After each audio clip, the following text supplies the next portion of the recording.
こんにちは、皆さん。ようこそにタンジェント。私はイさんです。あそのはブランドンです。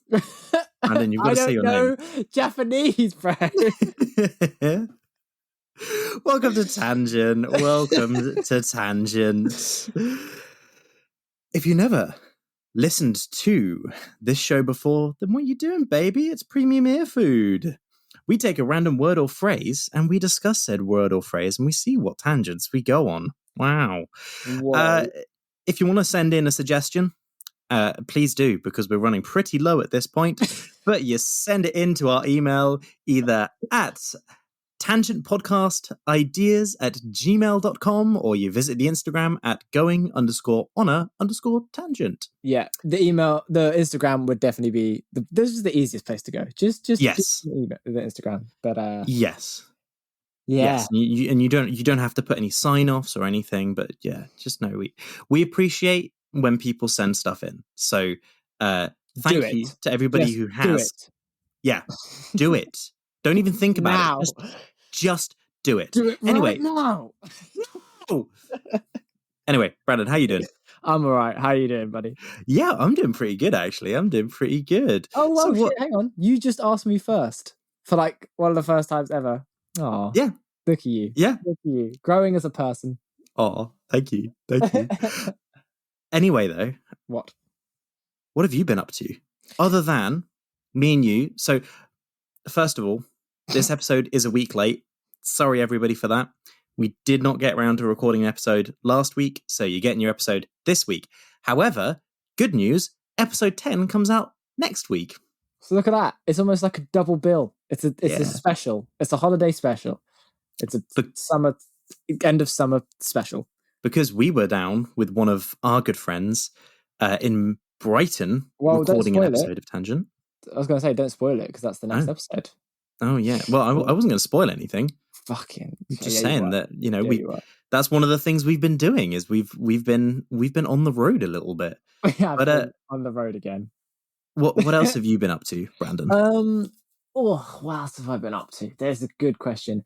I'm just packing because I'm going on a holiday next week. Ooh, where are you off to? The Dam. I'm going to Amsterdam, which is going to be very fun for a week. Which will be a good time, good laugh.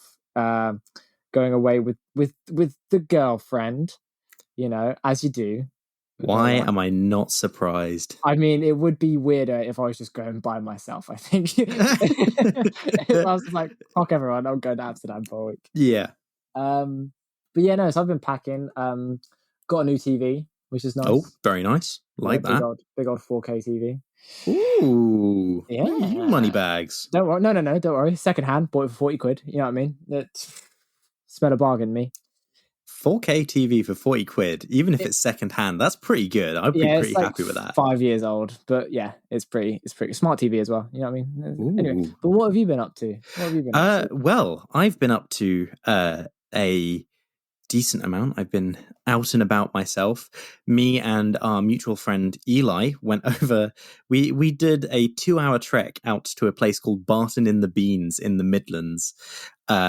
Because it had a funny place name. So we recorded a mini documentary based on the name and the name of the places surrounding Barton in the Beans. So that'll be out on my YouTube at some point. Wow, I can't believe you did that. You didn't even tell me you did that. This is the first I'm hearing of it. We said you said you were gonna do it, but very abstractly, very like, oh yeah, we'll do that at some point. But I didn't know it was like confirmed. And then you've got a documentary coming out. Wow. Yeah. Look at you. Look at you. We did a like I guess Tom Scott style documentary. I'm pretty sure with the amount of footage we got, it's only like maximum 30 seconds, and the locals were all giving us the evils. Oh yeah. Did you not get any interviews? Did you not get like a Barton in the Beans regular to give you a nice, what it's like there? Yeah, we should have. Oh my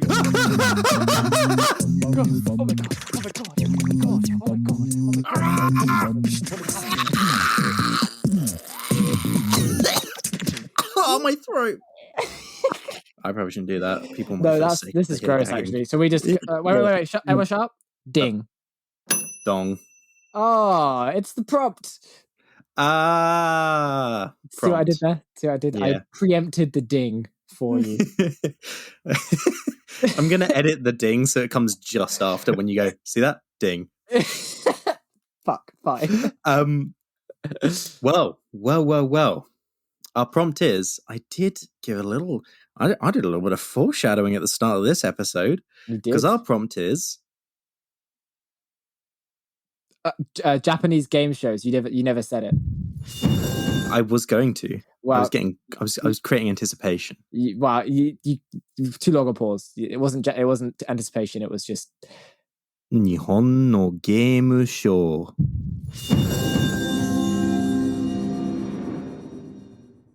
I can't tell. I don't know if the show is right, but I can't tell if you doing the accent with the language is going to come off as racist or not. Well, I'm not trying. I'm just actually like there's a pitch accent, you know.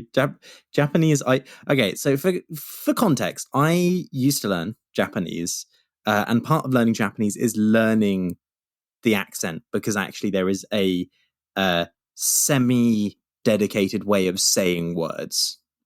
Right. Oh, okay. Fair enough. So that's why it sounds like I'm like putting on an accent, but it does sound mildly offensive. Yeah.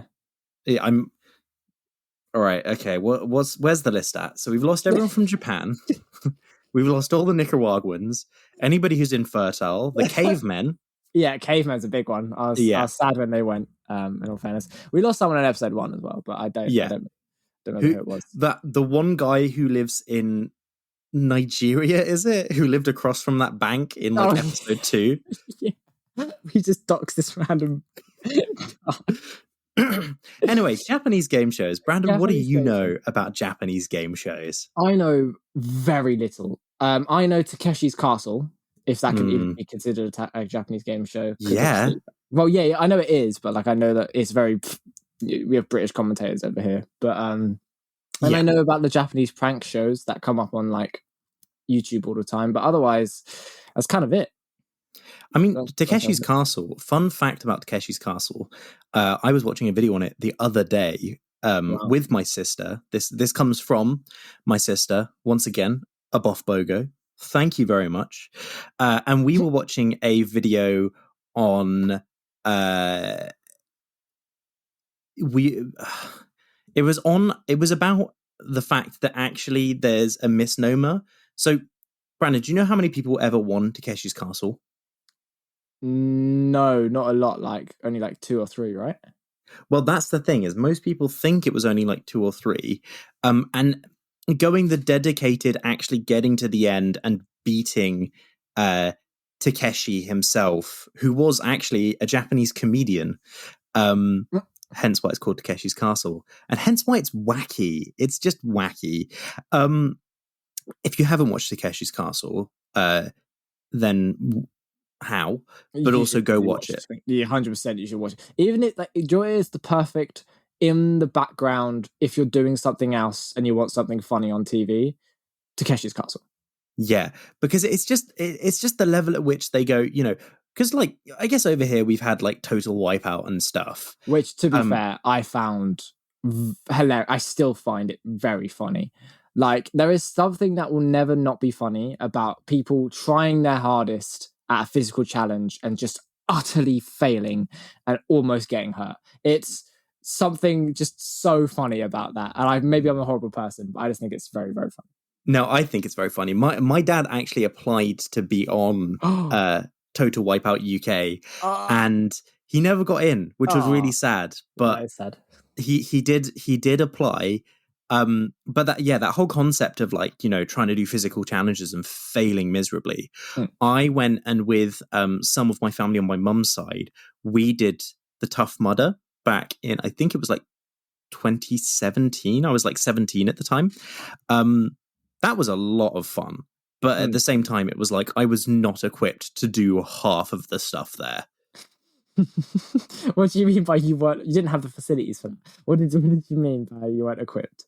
Well, I just like, so some of them I just wasn't strong enough. Like there was there was like I mean, the nice thing about Tough Mudder is the way that they kind of set it out is you're encouraged to help each other. So I did all the obstacles, but most of them I couldn't do by myself. Like they have some that like you can do, but they're just horrible. Like they had one where you literally were just going down into like a bath of ice water. That was like I have never been in something and like I get what cold shock is like. Like Yeah. I did not have that frame of reference because I'd never had cold shock until I went into that, and that momentary of going, Yeah. and Everything just then completely stopping. yeah, and you have Yeah. to the horrible thing is you have to go halfway through this pool of ice water and then dunk your head in to dive under a board. And I came up and I just couldn't think straight. I didn't even like for a few seconds. I didn't even know where I was. Like it was crazy. And so they have stuff like that. They have like they have one that was called electroshock therapy that was like a they had all these like dangling wires and some of them were electrified. I mean you see that all the time in like those videos where you see people who are trying to get up and then get zapped like they're on like fun runs and they keep getting zapped and they can't run out. Yeah. I have so much more empathy for those people after going through it because you look at it and you assume it's going to be like we all had electric pens when we were kids. Like you assume it was going to be like like a little oh that was a little shock. No, it's not that at all. It's horrible. Like literally I got about halfway through before I got shocked and it was like it coursed through my body. Like I felt my entire body tense. And I looked back and I looked forwards and I was like, it's the same distance either way. So I just closed my eyes and I just ran. I just literally just sprinted it. And I didn't get shocked until like literally the very end. I only got shocked twice and it was still, I'm like, I would not do that again. It was a cool experience because like at the end, the final one that I got shocked literally made my entire body like go like tense up and I just face planted into the mud across the finishing line. And then as I got up, they had like someone who was like one of the workers there place like a little like you finished kind of sweatband around my head. I'd love to be that person. That's such a good job. Just watching these poor people come out like and like collapse on the ground, and you just go, "Well done."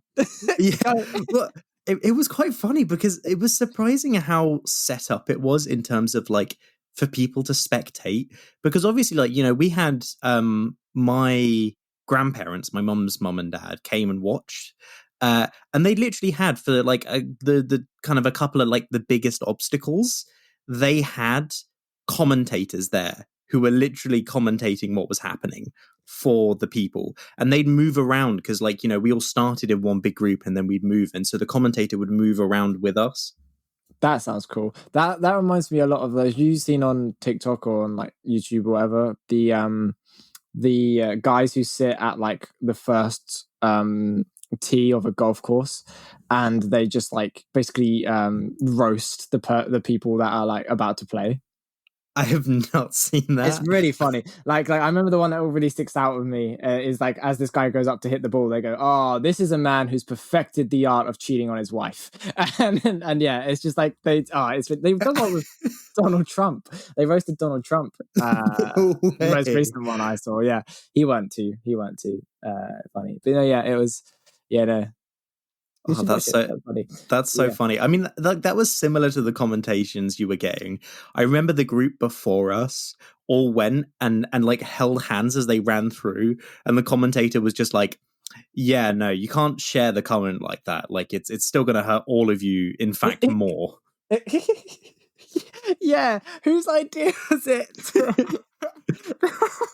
That's so stupid. That's like that again. Like, community reference coming up. Do you know the bit where they're trying to fix a light bulb and Pierce like starts getting electrocuted and he goes, "Take my hand, somebody take my hand." Yeah.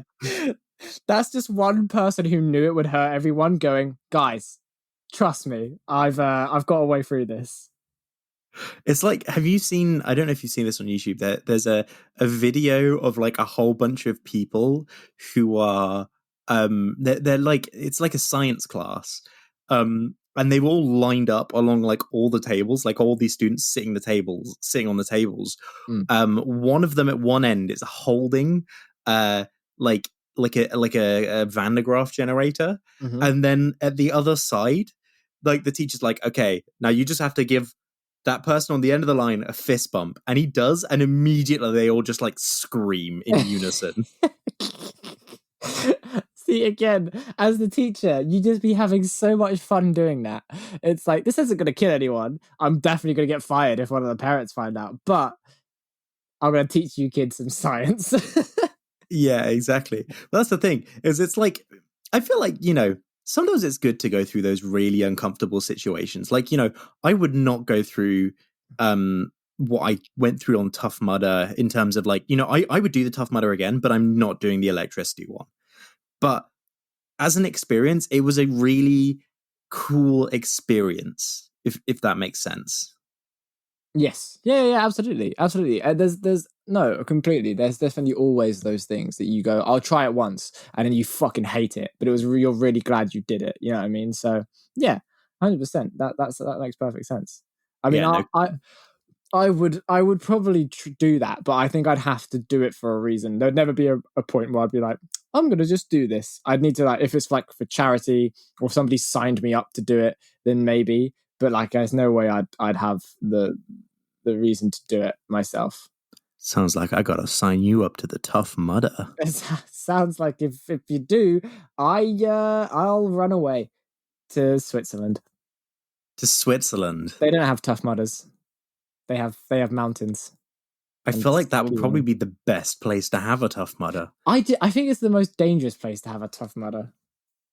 Well, like not necessarily on the side of a mountain, but it isn't just exclusive. Like there's still land which is flat. That's how they have cities. Yeah, I know. I know. There's. I assume I love how you thought. I just thought Swiss people. They all lived on a mountain. Every single one of them lived on the peaks of the mountains, and they all just crossed mountains for each other to see each other. Well, otherwise, why would it be more dangerous to do the Tough Mudder? Like, it would probably be more dangerous on the side of the Matterhorn, yes. But I thought you meant doing the Tough Mudder on the side of the mountain, because that's why you think it's better. No. Oh, okay. But well, I don't know where you got that idea from, because I never said that, and you're putting words in my mouth, sir. In which case, never mind then. Did you actually, speaking of the Swiss mountains, I swear there was like something recently where they've ran like a whole set of tunnels underneath or through the mountains. Have I read that somewhere? Yeah, I mean they like that is, I think, typically how they navigate the mountains. Like it's more of a hassle to build roads round them or like across the side of them. So most of the time, yeah, they just build tons of tunnels. No. I meant I'm pretty sure they've built a singular tunnel that runs through like the entire range as like a bunker type situation. I might be making that up. Well, but I think that's definitely a thing that's happened. Well, Switzerland has always been like, they are one of the countries that are like the most prepared in times of like disaster, because they basically are just like, I think they have the most amount of Switzerland genuinely have like nuclear bunkers, and everyone in Switzerland I think has to do military service at some point. Right. Yeah. But I mean, it's the same as like, Israel, except Israel, the bunkers were less for nuclear. They were more for just like conventional missiles. But, there were still bunkers, you still, when I was there was, I always knew where the nearest bunker was and where I could go in case I heard the missile sirens, which the entire year I was there, I never heard them. Well, apart from... Hang on, wait. They're really interesting. I have a question to ask you. Have you been to Israel? Brandon, you're no longer on you're no longer on this podcast. I really led you. I was like, I'm gonna say it. I'm gonna wait for it to come to a natural stopping point, and then I'm gonna say it. But anyway, no, that is really interesting about the missile thing. Because it's very good that you didn't hear one the entire time you were there, because I can imagine that's a terrifying concept. Yes. As people I who mean, live in Britain, we've got it kind of easy that we don't really have any alarms or sirens. I mean, the last sirens we had in this country, probably for the Blitz, we don't use those anymore. yeah. So I think terrifying. most of them probably wouldn't work anyway. But yeah, like Nah, it was interesting because they what? still would use the sirens, but they would also use them on like, holy and like remembrance days. So like to mark time where you should be silent, they would turn them on, but it just wouldn't be like an up down. It would just be a continuous tone. So like there was always that little bit where you'd hear it and you'd be like, okay, is it a holy day or do I need to run? And every single time it was a holy day. Either way, you need to pray to God. Yeah, exactly. See, I imagine how terrifying our like Remembrance Day would be of November 11th. If it was just like the fucking raid sirens would come on, like at just 11 o'clock in the morning. You just hear like, you'd be like, oh, so I have to be silent for 2 minutes now. Shit in my life. Yeah, yeah. That would be somewhat terrifying. I mean, the interesting thing that you get there is a lot more people observe those kind of like remembrance things. I mean, there's more of them throughout the year, and more people observe them. Like it was interesting. I was driving up a road that wasn't like a side street, like it was like one of the main roads through the town I used to live in, Akka. And when the sirens came on, everyone pulled to the side and got out their car. Like the whole road pretty much in unison just pulled over to the side of the road and got out their car. See, that's really interesting. Maybe we should institute that here then. Maybe we should institute like a national I feel like we should have a national alert anyway. Obviously, we've got the scary fucking phone thing now, which is awful. They couldn't have picked a more Purge sounding tone. You know what I mean? Somebody watched the Purge and went, I want that. I want that fucking noise to scare everyone whenever there's a national alert. Yeah, exactly. Because like I remember when they were testing it. I mean, because like a lot of it is to do with like what a lot of the reason that they claim they brought it in was for like forest fires because of the previous year where we had a terrible time. Shit, that's the reason. It's because the nuclear threat level's gone up significantly. Nah, because that's why they've done it. We've been at significantly higher threat levels at previous points in not in our lives, but at previous points in existence, we've been at significantly higher threat levels. Correct, and most of Europe has this form of EAS. Well, maybe it's because the British government never actually deemed it necessary to have a national alert system. You got to remember, we're a small country. In all fairness, compared to every other country, right? We're a teeny tiny country. Alerts get around the country rather fast in comparison to, you know what I mean? Like if the siren's going off in London, right, and all around London people are fleeing, it's not going to take long for that cascade of information to pass throughout the country. I don't think. Like it would only take like a day or so, I think, for it to reach at least the Midlands that some shit's happening. You know what I mean? Yeah. Yeah, but like with stuff like, because I'm sure that probably there was some factoring of going. I mean, it's a good system to have in your country in general, but I'm sure there was some factoring of going. The nuclear, risk is slightly higher than it was, a few years ago, but like also the risk of forest fires is like genuinely, especially with like the state, like I mean, you remember. Not this year, but last year, and how hot it was. My girlfriend literally had their whole street was evacuated because there was like a forest fire across the road from them. See, that's mad. Like the fact that we here in the UK are getting them now, like properly getting them now, is terrifying as a concept. Well, I mean, if you look at what was it, LA, the forest fires that are happening in LA and Australia, which like devastated huge amounts of the forest, and it's like, I don't know. I mean, even if you look at the heat we just had, like last week, we've had one of the hottest weeks in recorded history, right? And it was September. Yeah. If that isn't going, if at this point you are still going, that seems perfectly fine. Come on, man. Come on. At this point, just open your eyes. Please. Yeah. Please. Yeah, because I remember noticing it when I was like, like last winter, there was barely, like, basically no frost.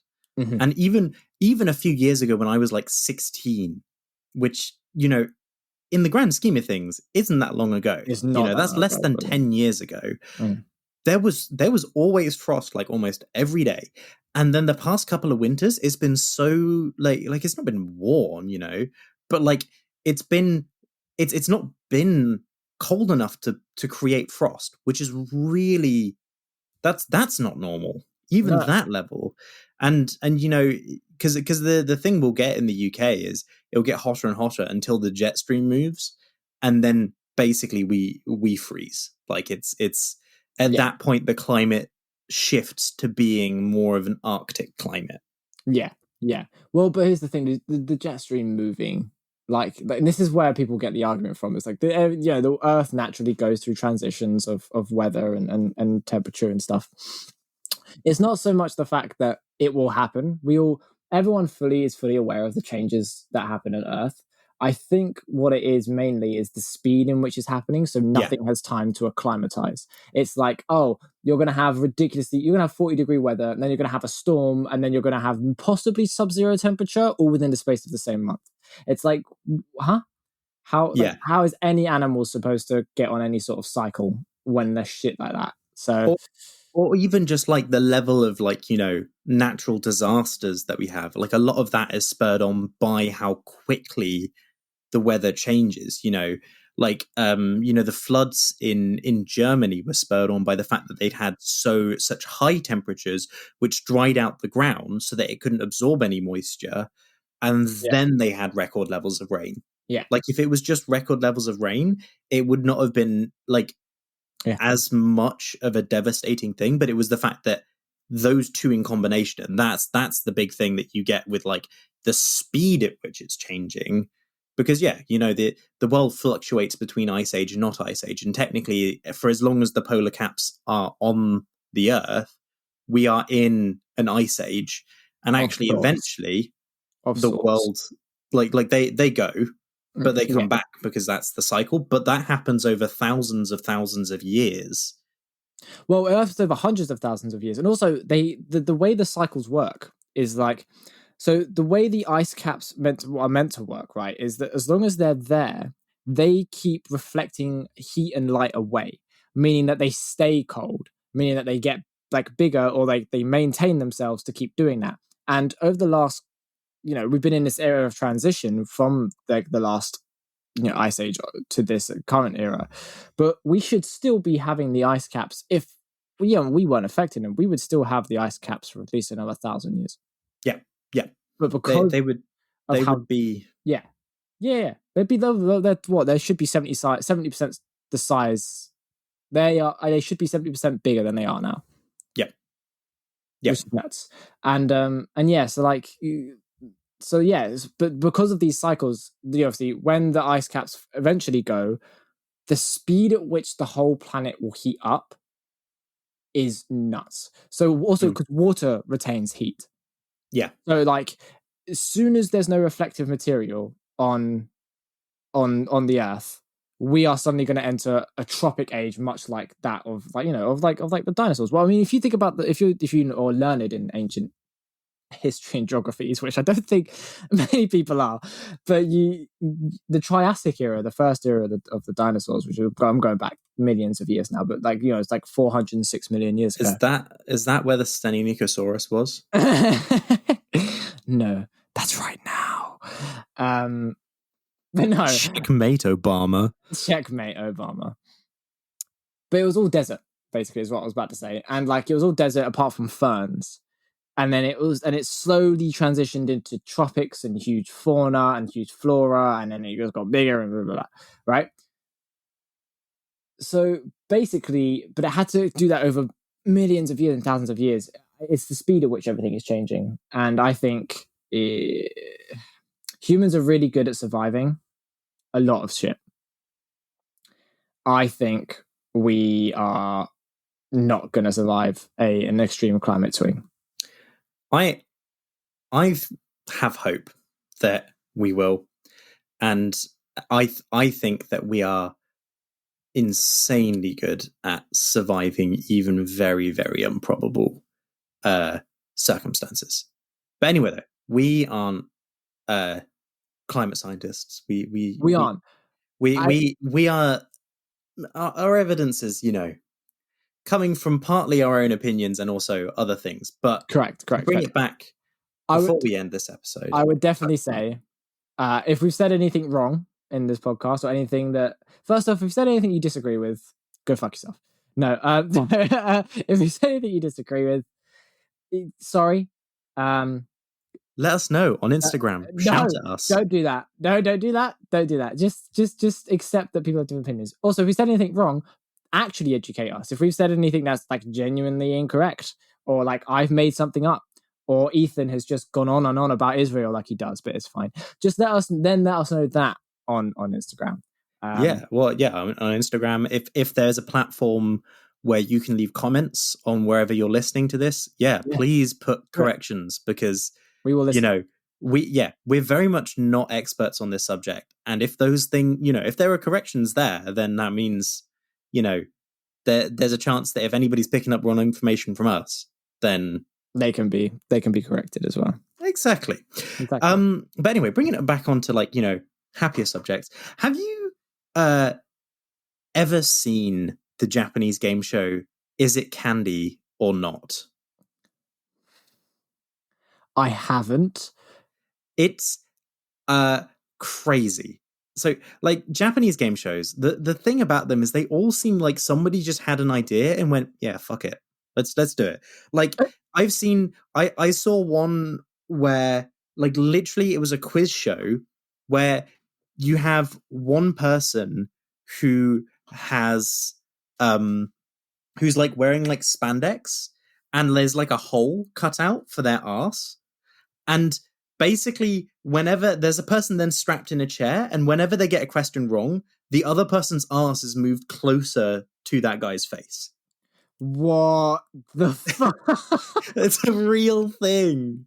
That's so funny. And so the game show Is It Candy or Not is literally basically the show explains itself. They have really realistic looking candy, and basically people have to go around biting things to see if it's candy or not. Cool. That's how it's Is it cake? Yeah, that same style of things. But then people do stuff there was a clip I saw where someone was so convinced something was candy that he literally bit it off until the wood chipped into his mouth. And then for some reason, I feel like every single Japanese game show is based in humiliation as well, because for some reason, every single time that happened, they had some air cannon that would blow in their face for getting it wrong. And it's just loads of stuff like that. I saw one where it was a quiz show, and they if people have seen the most recent Jackass film, it was literally the thing where they stood with things that would whack them in the balls. Oh yeah. And if they got a question wrong, it would. Or there was one that I saw which was it was kind of you had to pick a whole bunch. They had a numbered list on a wall of hidden things that you had to pick in a grid, and each one you pick, they were all sitting on these walls of cardboard boxes, and each one they would pick would be something that would happen to their cardboard box. So it'd be sumo wrestlers, and then they'd come and they'd push the cardboard boxes over, or stuff like that. And the aim was to stay on stay on top, basically. I think I saw one clip of one where it's two people trying to pop as many balloons as they can, but with just their arse. That wouldn't surprise me. I've not seen that, but that wouldn't surprise me. Yeah, see, it's definitely a cultural thing of I just don't get. I suppose maybe it's a very much a cultural thing, because in here in the UK, people only go on game shows as if they're going to win money. That's the only reason they go on game shows. There's no fun element really, apart from Total Wipeout. I think that's also that something like that. I think is an experience thing. Yeah. Or a kid show, but I don't know. Imagine Deal or No Deal, but when you get the box wrong, you just get a massive fucking air horn in your face. Yeah. Oh, you just lost 200k. You suck. They shove some guys. Noel Edmonds pulls down his trousers and shoves your face in his asshole. When you pick up the phone to the banker, he just goes, deal or no deal?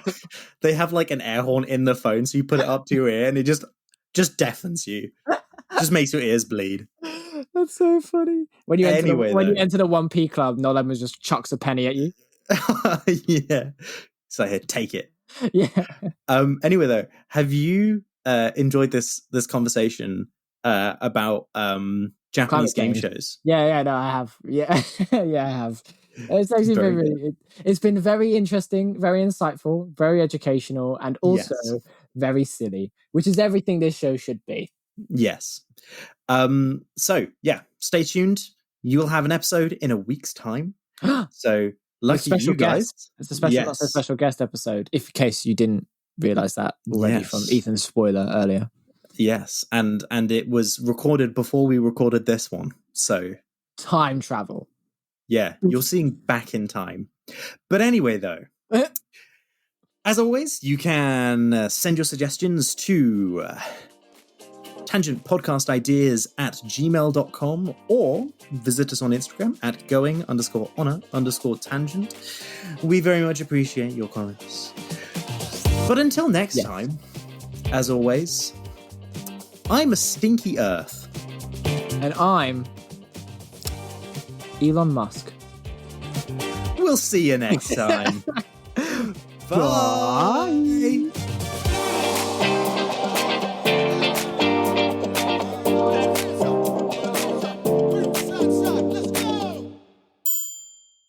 Oh, it's going in my throat. The noise is going in my throat.